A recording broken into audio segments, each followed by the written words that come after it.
धर्मवीर आनंद दिघे यांच्यावर धर्मवीर असा मूवी आला होता। आता त्याच मूवीचा पार्ट 2 येत आहे। धर्मवीर 2 चा टीजर नुकताच लॉन्च झालाय आणि तो बघितला, बापरे, पार्ट पहिला जो होता त्यापेक्षा पण खतरनाक असा रिलीज केलाय। आज आपण लोकांच्या प्रतिक्रिया काय आहेत हेही या व्हिडिओच्या माध्यमातून पाहणार आहोत। नमस्कार मित्रांनो, मी सागर आणि तुम्ही पाहताय तुमचा आवडता चॅनल सागर हिट्स, कारण आपण हिटच गोष्टी करतो। धर्मवीर हा चित्रपट खूप हिट झाला।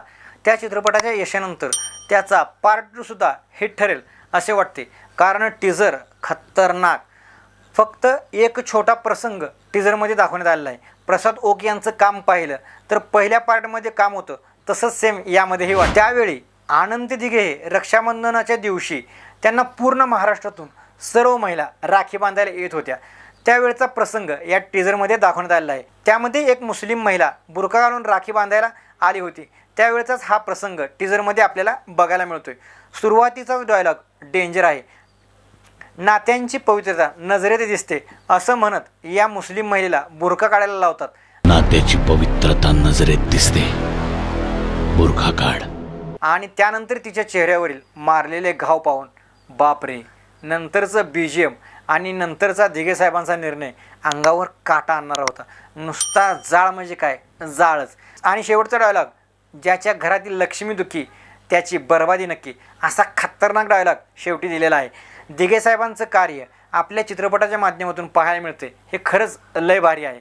टीजर जर असा आहे म्हणजे टेलर नुसता जाळ आणि धूर संगच आणणार आणि मूवी तर धुमाकूळ घालणार हे नक्की, कारण प्रमोशनसुद्धा धडाक्यात चालू आहे। स्वतः मुख्यमंत्री याचं प्रमोशन करताना दिसत आहेत,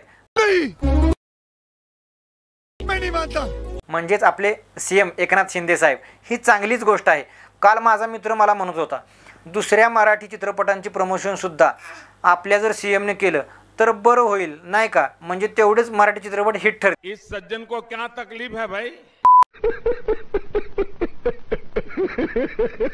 मी म्हटलं, अरे दादा, ते मुख्यमंत्री आहेत, आनंद दिघे साहेब हे त्यांचे गुरु होते म्हणून प्रमोशनसाठी आले, मग कुठं ते बाबा जरा गप झालं। बात तो सही है। प्रेक्षकांच्या कमेंट सुद्धा या टीजरवर खूप अशा जबरदस्त आल्या आहेत। त्यातल्या काही कमेंट्स मी तुम्हाला सांगतो। काही लोक म्हणतात लोकसभेला धर्मवीर आणला आणि आता विधानसभेला धर्मवीर 2। काही जण असे म्हणत होते की विधानसभेनंतर रिलीज केला तरी चालतंय की, इतकी घाई कशाला।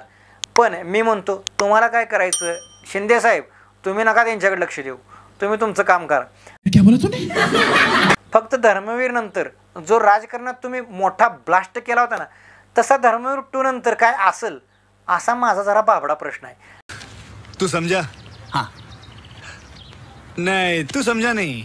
बाकी तुम्हाला काय वाटते हे मला कमेंट करून नक्की सांगा। आणि परत भेटू नवीन एक विषय घेऊन। तोपर्यंत धन्यवाद। जय महाराष्ट्र।